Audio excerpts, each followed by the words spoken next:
Welcome to From the King's Pen. I'm Arthur Diaz, and I'm here to share with you a dose of writing, speaking, learning, and trying to live a little bit better day by day. And today I have with me another wonderful guest I met from Twitter. Twitter is the place to be if you want to make money, learn self-development, so on and so forth. If you're not on Twitter, you have no idea of these little bubbles that exist there and form wonderful groups. She's also in another group with me called Modern Mastery HQ, where people are exactly getting together to work on self-improvement, personal development, online business, and so on. And Miranda here is a therapist, and I invited her because she has some insights I liked very much. She blew up on Twitter kind of all of a sudden, which is an interesting story.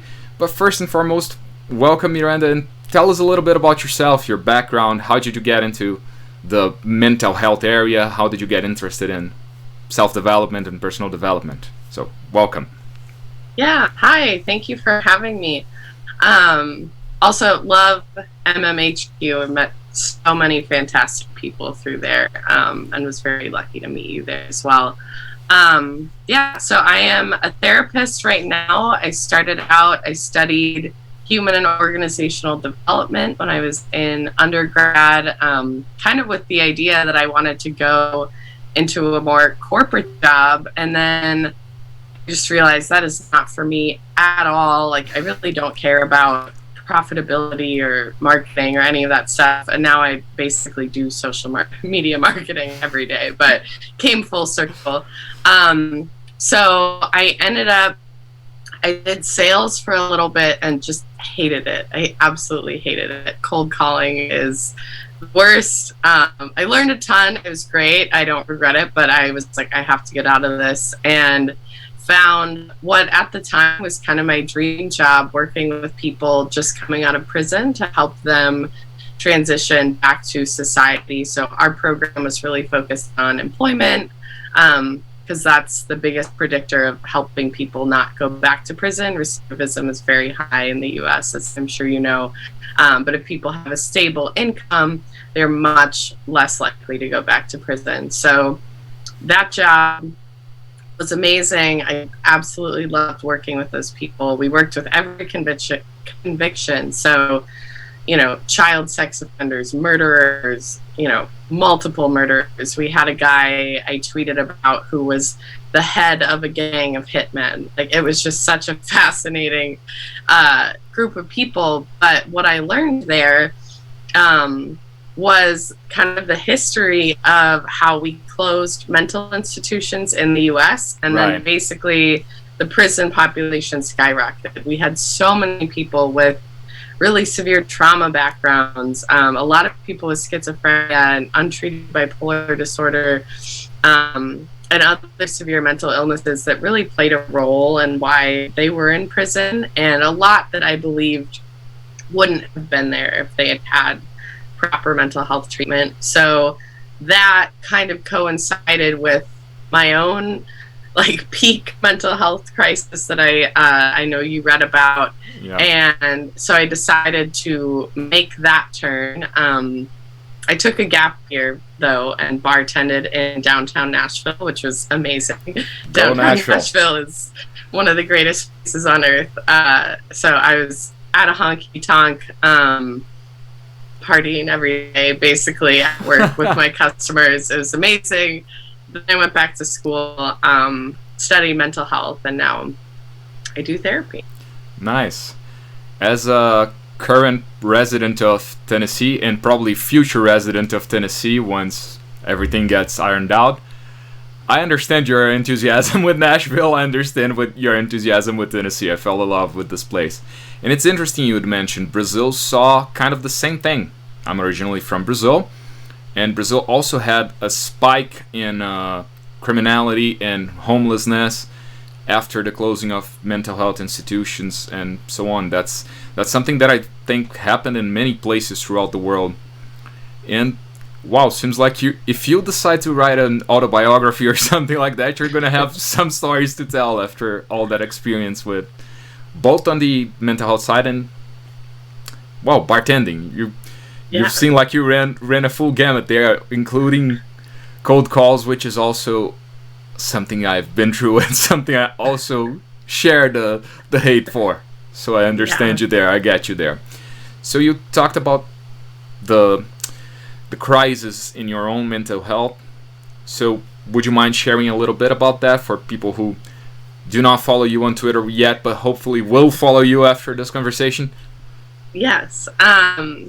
So I'll go into a little more detail than I did on Twitter, right. Just because it's a really long story, honestly. So and this is kind of sad, so brace yourself. I went off to college, 1,500 miles from home or something like that. I didn't know a soul. And I had worked my ass off to get into one of the most prestigious schools in the country. Like, I took every advanced class I could in high school. I was on the math team, on the service team, on the dance team. Like, my resume was stacked. And I got into this dream school. And the second week of college, I was raped after a frat party. Oh. And I have not even a whole lot of memories because I was so impaired after that. I kept getting physically sick because my immune system was so weakened from the stress. I would walk around campus and, they send out safety emails when something like that happens. So I would walk around campus and everywhere I would go, I would hear people talking about it. It was like the talk of the town. And so it was just even going to class or standing in line to get lunch or whatever. I was hearing these rumors, or, oh, I heard it might have been this girl. I heard it was this fraternity and all this stuff. And it was just a really bad time, obviously. And so I'll flash forward a little bit in the story. What ultimately I learned 6 years after that was that I had bipolar disorder. But what a lot of people might not know is that bipolar, in addition to schizophrenia, are two of the most heritable mental health disorders. But it's only about a 25% likelihood that you'll actually develop the disorder if you have the genetic predisposition. And major negative life events can trigger that, the epigenetic response there. So, no one knows. That's kind of my guess, is that those really stressful couple of years early in college triggered that for me. I have a family history of severe mental health issues. I know the bipolar was already in our genetic pool, and that's kind of my belief. So I had a great time in college, and I had a really rough time in college. I went to a big party school. I had a lot of fun, but I was also really deeply depressed for a lot of the time.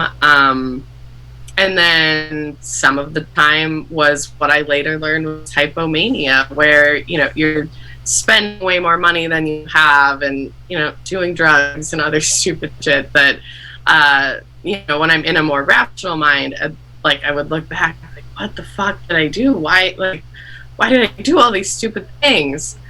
And then I would regret it, and that didn't help the depression. And obviously it compounds, right? Because it becomes a vicious cycle. Yeah. So that kind of continued to worsen over time. And then when I was in that job where I was working with people with prison, like I said, that was the dream job for me. I love the people I work with, the kind of people that work in those jobs too, helping people coming out of prison. Those are very kind, empathetic, loving people. My coworkers were amazing, and I was still just miserable. It got to the point where I would pray at night to get in a car accident or get really sick or something where I could be in a coma, because my depression was so miserable. I would cry for hours every night. It felt like my own mind was torturing me in a way that now that I'm out of it, it's kind of hard to even describe. And then at the very end, when it got really bad, I had all these intrusive thoughts about dying just all the time. I'd be driving in my car and think about, what if I drove into the other lane and let myself get hit? It was just like my own mind attacking me, telling me to die, kind of. And I had been being treated for depression. But another thing a lot of people probably don't know is that antidepressants are not very helpful for people with bipolar disorder, even though the symptoms may look similar. Neurologically, they function very differently. Yeah. So ultimately, I hadn't told my psychiatrist about a lot of the stupid shit that I did because it was embarrassing. And I still cringe when I think about some of it. And then finally, I kind of fessed up to some of the stuff. And she was like, oh my God, okay, this makes sense. You have, this bipolar 2 disorder. We looked at the patterns over time that kind of, since it is more of a severe diagnosis, they want to see evidence that you meet those criteria. So I kind of describe it as like a sine wave of, except the ups are really short and the downs are really long. But so we kind of looked at that pattern together, and then I was put on medication for that. I talk about in the thread how, I'm very anti-big pharma corruption, and I have to take medication every day for the rest of my life because this is a disorder where, at least right now, there's not a treatment that works. There's not a behavioral treatment that works. There's not like a homeopathic treatment that's helpful. There are things that help me feel better, but there's nothing that will break that sine curve other than taking anti-epilepsy drugs, basically. The mood stabilizers, right? Yep. So, once I got that figured out, it was like, that biblical saying, like, the scales fell from my eyes. That was how it felt. The world was totally different. I went, on vacation places I'd been before, and it was like I had never been there because I was able to experience it without that depression cloud. It literally felt like I had been given a new life. And so that is awesome. After it was amazing. And I still sometimes wake up and I'm like, holy shit, life is so good, because it was so not good for so long. Right. So I got that all figured out before I went to study mental health. Then I kind of became a big believer in therapy. Therapy helped me a ton. Like I said in the thread, medication gets you to a healthy baseline. It does not, help you overcome trauma. It doesn't help you cope with everyday stuff. Like it's not just a safety net for shitty parts of life. I still have to cope. I went to therapy. I keep getting better. I studied how to do therapy, which helped me a ton too. I learned a bunch of stuff that I can apply in my own life, and now I get to help other people. That is awesome. So to summarize all that, the first takeaway I'd give anyone from what you said is, don't keep stuff away from your therapist or psychiatrist because you're not helping them or yourself when you do that. But that's lesson number one, I think. But this is truly an amazing story because it shows, like, you kept hope throughout all this, and things did get better. And another very important thing is the medication will just take you to a stable baseline, right? You need that therapy to thrive, to go beyond it. You need more than that. I saw that in my own family. I saw that with my ex, where she had major depression and she refused to go beyond taking the medication. So it would take her to a point where she wasn't miserable, but she wouldn't go beyond that. She wouldn't want to do anything. She just didn't have more suicidal ideation, for example, but wouldn't want to apply herself to anything or go beyond just living. So just existing, I'd say. So that is a very important thing, the role of therapy in that. And that is... I'm just fascinated by your story because on Twitter you get a little glimpse, and now getting the full breadth of it, I'm even more amazed by you. That's how I put it. And you had a tweet that blew up big, and that was actually literally just as I joined Modern Mastery and started following you. I saw you go from a few hundred followers, I think, to 6,000 in 0 seconds flat. Tell us a little bit. I'd like to know both what caused it, what was the tweet. I know what it is, but I'd like you to Yeah. explain a little bit, because it was a controversial tweet at the end. Yes. I don't think it was controversial. My opinion, I agree very much with it, but it blew up.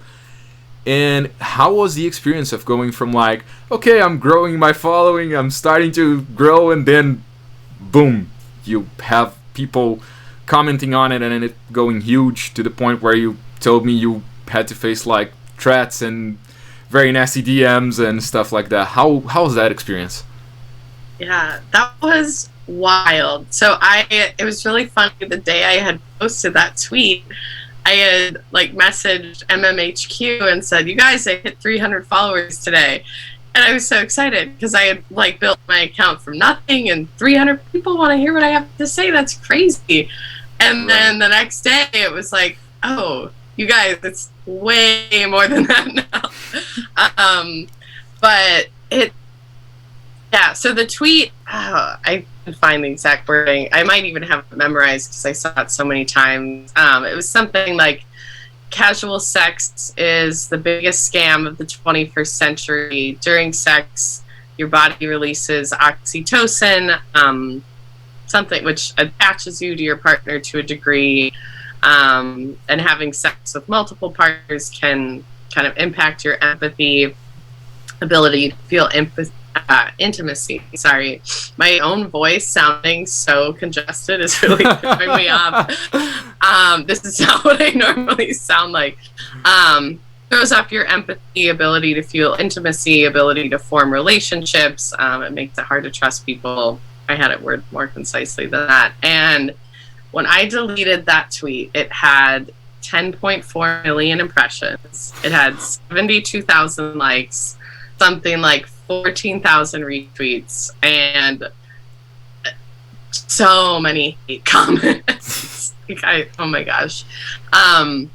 But a lot of people took it as a personal attack, and just part of being a therapist, and especially I studied dialectical behavior therapy, where one of the key components is non-judgment. It's just a really great way to live your life. Yeah. So I try to not judge people for really anything. I told you I worked with child sex offenders and had to help them and sit there and work on their resume and find them housing and whatever. Like, non-judgment is a core part of who I am. I don't mean anything I say on Twitter to be judgmental at all. It's meant to be helpful.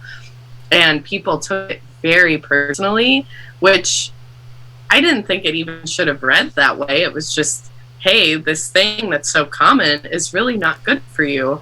Yeah, you dropped it in a very factual way, right? You said, hey, this is not good because this, and that. These are the scientific reasons for it. So. Yeah. And but a lot of people loved it, obviously resonated with it.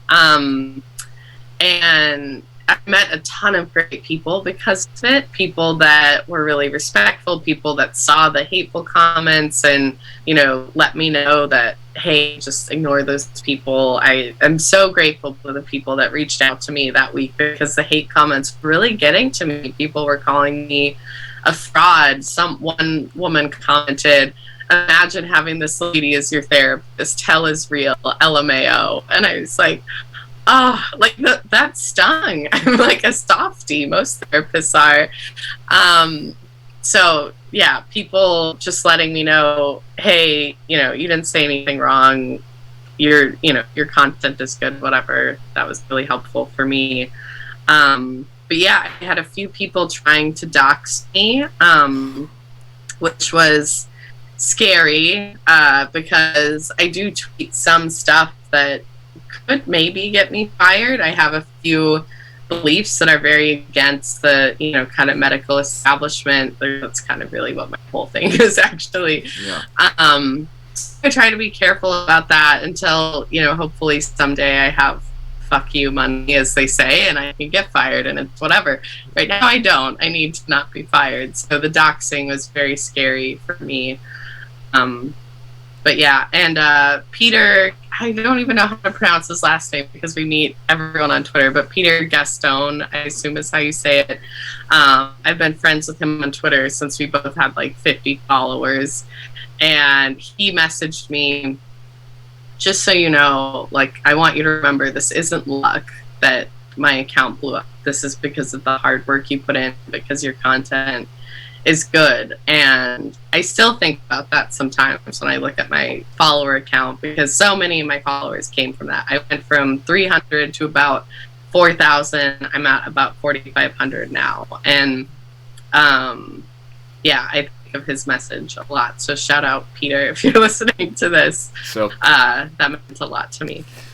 Peter, I've met Peter through Twitter and through MMHQ. He seems like a pretty cool guy, so shout out to him.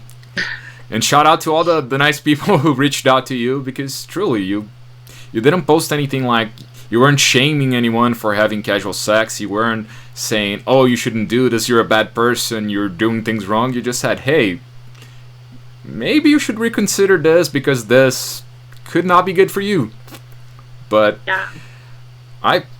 I sense there's some projection on that, because people feel bad for doing that or do that and then regret it, which many of us have been through. I've had issues with porn addiction. A lot of people go down those dark paths, and if you're not ready to face it, it can like really trigger you if you see something like that. So, but yeah. But now that you've mentioned, you already mentioned the next point I wanted to go in, because you call yourself the rogue therapist. Yes. So where did that come from? That came from, well, so I've done a lot of research on the industry that a lot of people in my field don't do. I think a lot of people just want to go to work today, talk to the 7 people on their schedule, and go home. But I have done, which is fine, that's great, they're helping people, I'm not knocking that at all, but I've done a ton of research on pricing in the medical industry, how insurers work. I've tried to dig into the politics of it, like, why is it this way, how did it get this way in the US, and basically the more you dig, the worse it gets. Yeah. There was an article in the Wall Street Journal about, this could be true anywhere in the U.S., but they focused on a hospital group in San Francisco where getting a C-section, depending on your insurance, could be less than $6,000 or over $60,000. Getting the exact same procedure could vary that much because of how they negotiate prices, how they try to offset Medicare and Medicaid by overcharging other people, how they just absolutely screw people without insurance who don't meet that Medicaid cutoff. And there's no logic to it. There's no reason the same thing should cost one person $60,000 and another person $6,000. Medication is the same way. The medication I take every day, if you have no insurance and you go to the pharmacy, it's like $8. But my insurance says that it pays $120. And like, no, they don't. I know my insurance doesn't pay why can't I do this math? $112 more than someone without insurance pays. That isn't happening. So where are they making this number up from? And then I also see, like, in our own clinic, one, I just commented to someone on Twitter today, people are going in for 10-minute checkups with their psychiatrist. No one should be seeing a doctor for 10 minutes. You're not having a real conversation in 10 minutes. And half of that, they're pulling up your chart and writing things down. It's, that's not even a 10-minute conversation. And I would see people taking medications that don't even make sense for what they have. Because we as therapists spend a lot of time with people. And so our diagnostic assessments go into a little more detail. We get a better look at their symptoms because we see them every week. And, I would see, for example, people put on bipolar medication who don't have bipolar. I've done a lot of research on the neuroscience of it because I'm a nerd and I wanted to know what's going on in my brain. And it straight up does not work for regular depression because neurologically they're completely different. People are being prescribed that for borderline personality disorder. There are tons of studies that say this is not effective at all.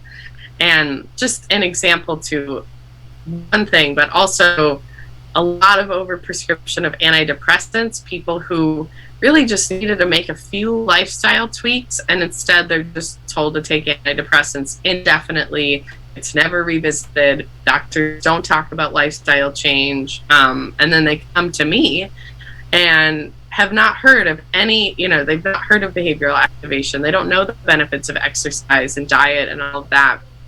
And then, things like Xanax as well. People are just learning to take a pill when they have a panic attack, or take a pill after a bad day at work. And I used to do that too when I was super miserable. I took Xanax myself and it helps, but now the same anxiety situation, I can do a 10-minute breathing exercise and have the same effect that I got from Xanax, which is so much better for you. Those things are so addictive. People get addicted to them all the time. Yeah. And people forget that every medication has some side effects, has some effects on the rest of your body. Another thing I was reading about recently is the trend of antidepressants being taken for way longer periods of time in the US.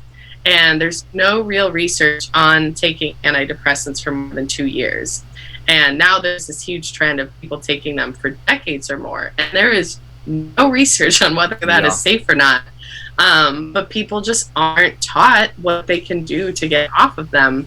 So all of that, and then of course, we all know about monthly recurring revenue. If you can just keep someone on a pill, that's money in the bank for years on end, even if you don't know if it's healthy for people. And it's just lazy medical practice, honestly, too. So all of that is kind of a long answer to your question of why, you just take a look around and it's like, this is so fucked up. What is going on here? And so I wanted to say that. I didn't want to sit idly in this system that I think is truly corrupted by, a lot of, there have to be evil people somewhere in there. I don't believe many people are truly bad, but somewhere along the line, there's some very nefarious people. I agree. No, I share a very similar point of view, coming from someone who worked as an interpreter for many medical events and translator for research, medical documents, and so on, and seeing a lot of stuff that doesn't make sense. I've been literally with people from Brazil visiting the US to try and understand the insurance system in the US, and then walking away after 10 days without understanding a single thing, because every place we went was different. There was no rationality behind anything. The negotiations didn't make sense. Nothing made sense. It was like, basically, this is what we got. We're profiting. Good. Go ahead. To the point where we saw a study where there's literally, and that's not just only in the US, but throughout the world, there's less and less correlation between money spent and quality of healthcare. So you can get the same quality of healthcare sometimes for $1,000 and for $20,000. And that's simply unsustainable. So I get your point. I get your point very much about lifestyle changes and all of that. I've seen researchers that have ties to Big Pharma because their studies are being sponsored by them, literally question lifestyle changes for example, weight loss or diabetes management, to the point of saying, oh, it has minor impact and it doesn't work. Or it's impossible to truly lose weight without medication or without surgical intervention. And interpreting that while you're someone who lost 70 pounds without any pharmaceutical or surgical intervention is like, yeah, this sounds a little bit different in my experience, a little bit different. So the more you dig, it becomes really difficult to see. And I like that initiative. I follow a few other healthcare practitioners on Twitter that follow that same idea that, hey, there's more we can do in terms of health.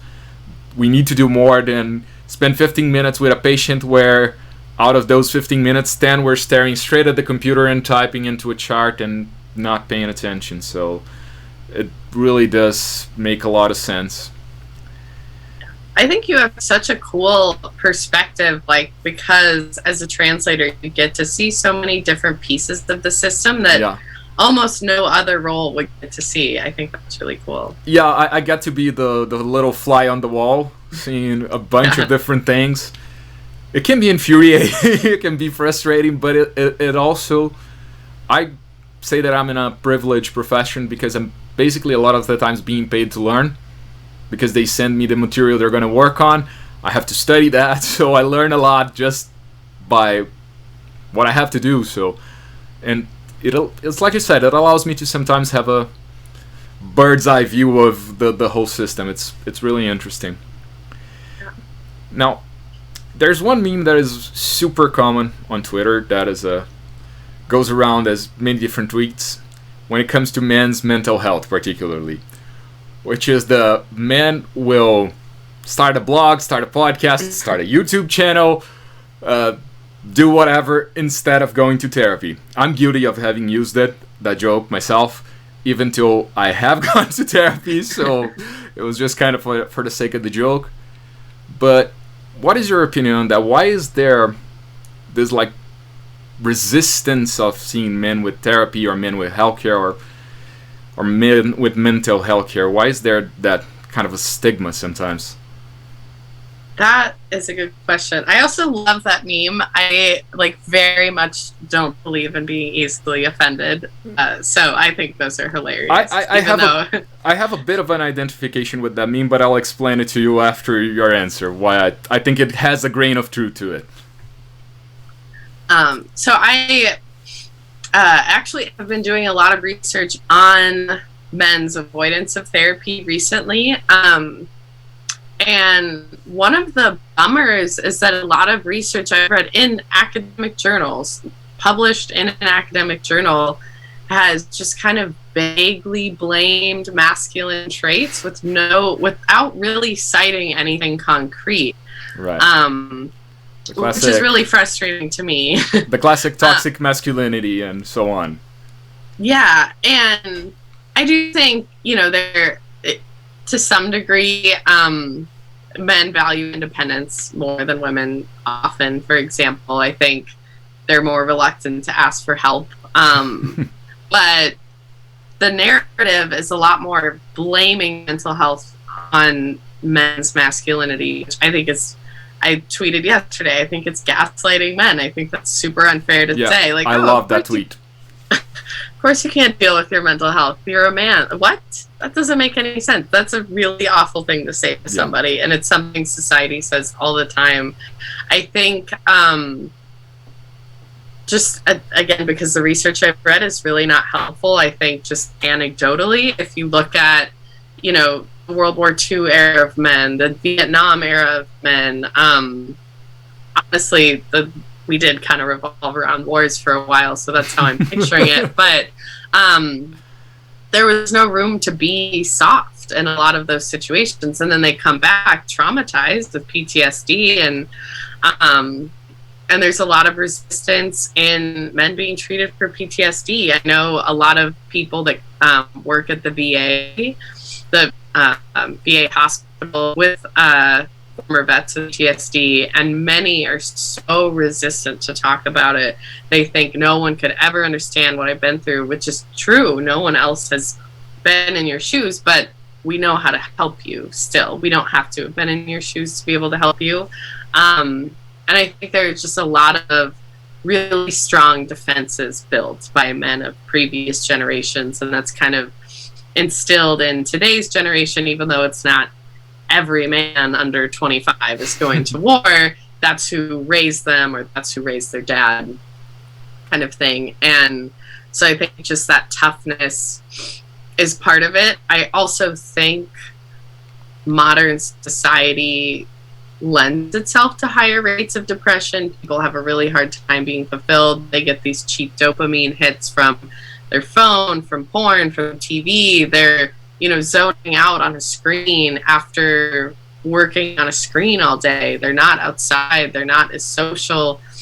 And I think that lifestyle piece exacerbates the resistance that we already had built into the culture. So I think that's why it's more of a visible problem now, because more people are having mental health problems because of our lifestyle. I think it was a problem before, but not as many people with just average lives were experiencing depression, for example, or anxiety disorders.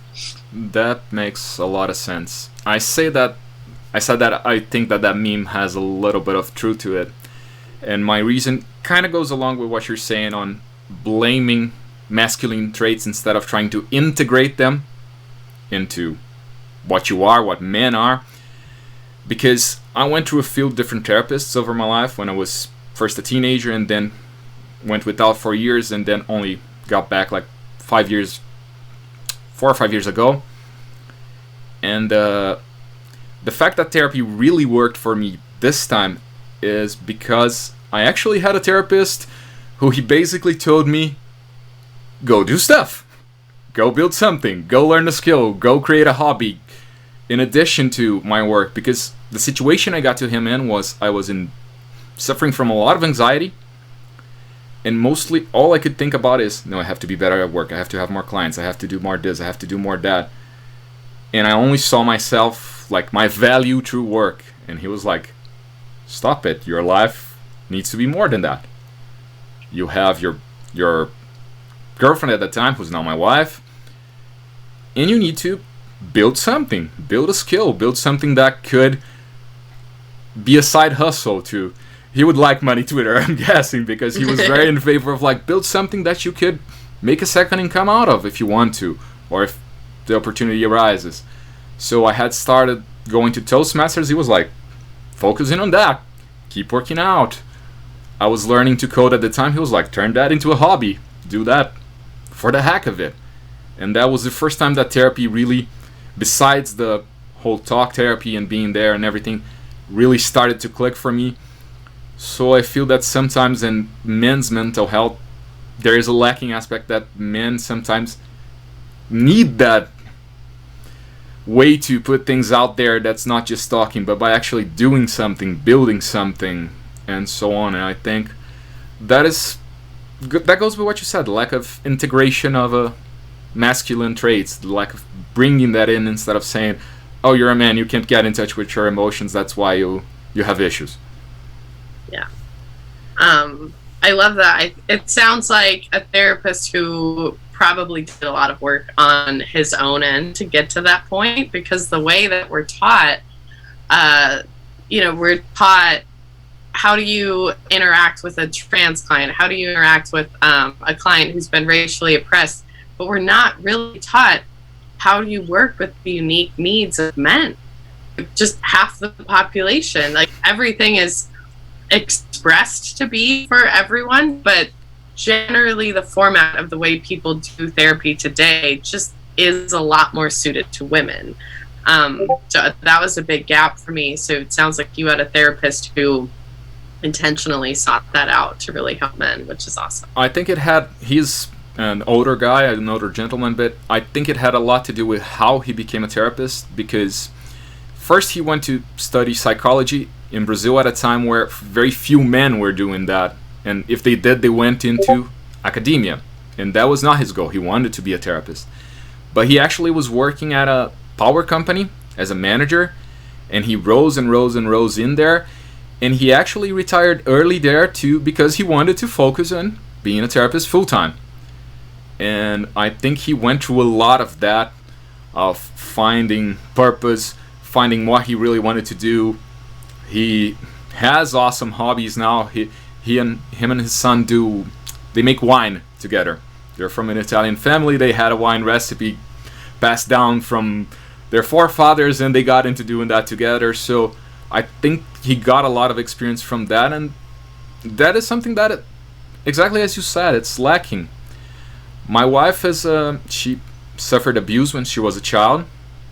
In one of the books she was reading, on the forward, it explicitly said, although this book mentions women, it is also for men. Although I have been criticized in academia for saying things like that and for defending the rights of men to also be treated as victims of abuse. And that also almost brought me to tears when I read that, because it was like, what the hell?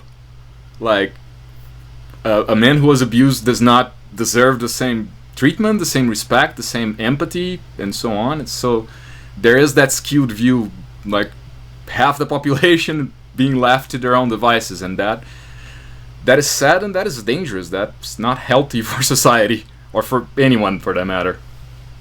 It is dangerous. I mean, you look at the suicide rates, it's almost 3 times higher in men. It is literally dangerous to treat the issue that way. And men's abuse is really under researched and under addressed, but also men's eating disorders, other things that are commonly attributed to women. Men have eating disorders, men have bulimia, men have binge eating disorder. Men are sexually abused, men are physically abused, emotionally abused, and that just isn't talked about because it's not as common, but it's still very common. Yeah. And they're just brushed aside because the women's numbers are higher, and that leaves out millions of people. Right. And you told me on the DMs that you're actually working on a bootcamp for men for mental health, and you're still developing it, but could you share a little bit about what you're thinking, what you're trying to do there?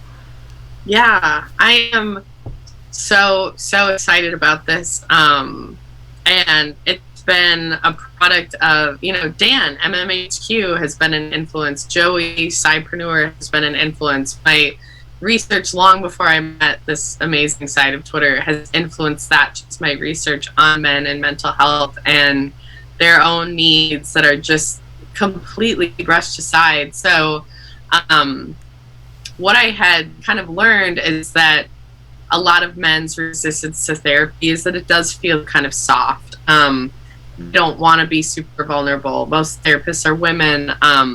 That can be almost a maternal thing for a lot of men. It can feel that way.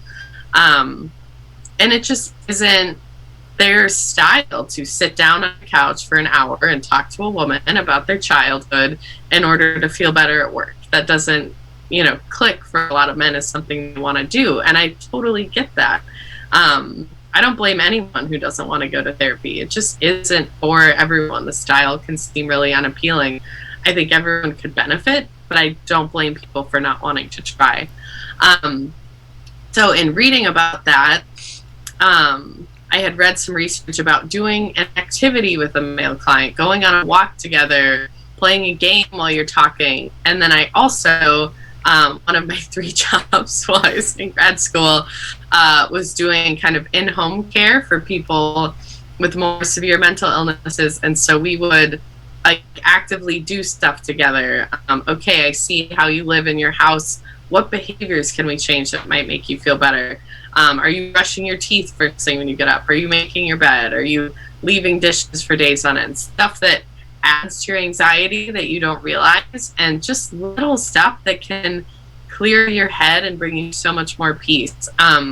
So all of those things kind of led me to create this program that's just strictly behavior focused, because depression and anxiety in particular, you don't have to get into what happened to you when you were a kid or in college or whatever might have happened to you throughout your life. If you have trauma, you should probably go to therapy. But to just treat normal depression and normal anxiety, just behavior change is enough for a lot of people, and is what a lot of therapists would do with you anyway.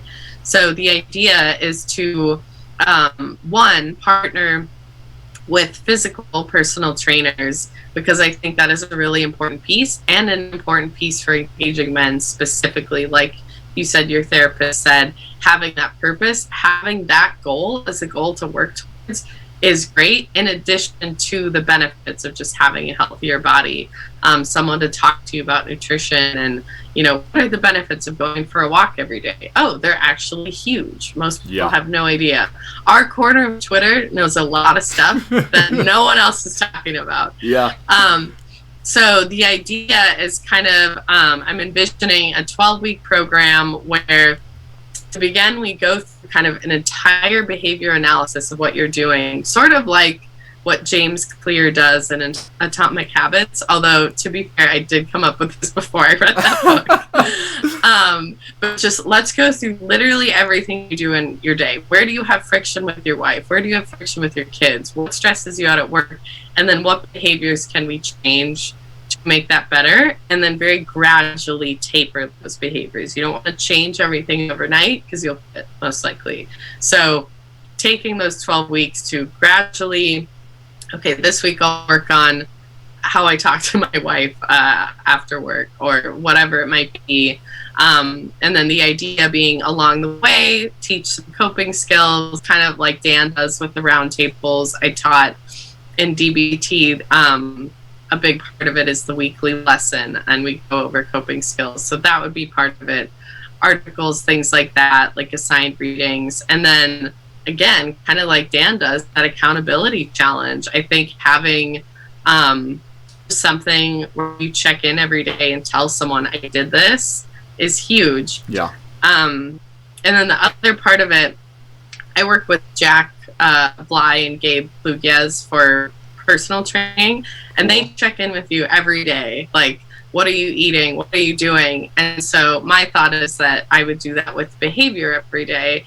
A lot of therapy is viewed as you don't want to be a crutch for people, but in my mind, medication is a crutch. If someone has a crutch for 12 weeks and the crutch is me checking in, like, okay, did you shower today? Did you, whatever it is that you're working on? I think it's okay to have a crutch for a little bit as you're building up, because that's what we give people with medication, and we don't teach them the skills. Wouldn't you rather have a crutch of someone just positively messaging you each day instead of a pharmaceutical crutch? Yeah. So that's kind of the idea, but simply just basically a behavior-based, short-term boot camp program, as well as kind of a community portion where men in the program can interact with each other, talk about what they're working on. Oh, you have this problem with your wife too, whatever it might be. My boss is an asshole too. Just some commiserating and encouragement. Yeah, because sometimes just feeling like you're not alone, like you're not the only one going through that, helps a ton. Yeah. So that I think that's a great idea. I really am excited to see what you're gonna come up with, because I more and more am a big believer in communities. Like, I can't speak enough again about MMHQ, so I'm gonna ask Dan for a shout out after this, because we've dropped his name like a 50 million times, but for a reason. Yeah. It's amazing to have that accountability, to have those tools. And like you said, even if it is a crutch, it's a crutch that it's easier to get yourself out of than a drug, for example, that is going to create some physical and psychoactive addictions. And it is very different. And just creating those accountability habits, like I use a habit tracker, I use a calorie counter, because all of that has helped me throughout the years maintain a focus that I didn't have before. So I don't see that as being a negative thing in any way. Yeah. And I do highly recommend those habit trackers too. Those are really helpful. Yeah. Especially for me, with when I started a journaling practice, for example, just having that to remind me that can, if you use it for good things, some people can use it almost punitively towards themselves. Yeah. So I'd be mindful to not do that, especially with calorie counters. I see that sometimes with clients where it becomes a little unhealthy. But overall, I think those are amazing tools that we have with technology to keep you on track and focused. And I love the focus in the little things like making your bed and brushing your teeth and stuff like that. A lot of people made fun of him, and well, he's a big guy, so he gets both a lot of praise and a lot of hate, but Jordan Peterson with his clean your room. It is, even with him saying that and him being the size he is, it's still a very underrated idea. Those small little changes that you do in your habits, like brushing your teeth first thing in the morning, going for a walk in the sun, making your bed, they bring so many quality of life changes, because they change your whole attitude to the day. They change everything. I can't encourage people enough to just try it. Just try. Hey, instead of waking up and sitting in front of your computer right away, go for a walk. Go have a glass of water before you eat. Those things, they add up and they have a big impact. They really do. And cleaning your room really specifically does too. I've tweeted about that a number of times. If you come home to chaos, which I kind of have right now because I've been out of town, I'm looking around disappointed, but it makes you feel stressed when your home is all over the place. Yeah, that is great advice. But yeah, I think just the book Atomic Habits too. It's a really great one for anyone to read if you haven't. Yeah, that's a great book. I think I mentioned it in a prior video because it really helps you set up a system of habits in a easy, digestible way, like little by little, step by step. So, Miranda, thank you very much for joining me. This was a great conversation. I'm a big fan of conversation, so I love this. Thank you very much. Any final thoughts? And the most important thing, where can people find you? You can find me. My handle is not very aesthetic, at @Mir_and_ on Twitter. And any final thoughts? I feel like I should, but I don't really off the top of my head. One thing, just with any kind of medical anything, research the hell out of whatever you are being prescribed, especially the side effects. If it's something that has strong side effects, get a second opinion about whether you need to take it. If you look at the death rate for medical error, it is extremely high in the US. I see errors all the time, and I haven't been doing this very long. Doctors just do not have enough time to spend with you these days. I don't blame doctors. I know people go into the industry with completely good intentions, but they're put in this shitty system too. So do your own research, learn how to read academic articles, learn any lifestyle changes you can make to ideally get off your medications if you can.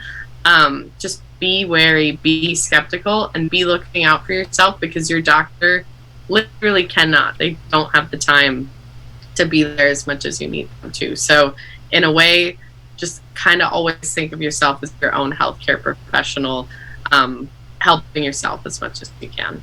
I love that. Basically, take ownership for your own health as much as you can. Yes, absolutely. And thank you for having me. This was super fun. This was a pleasure. This was really great. So, once more, thank you, Miranda.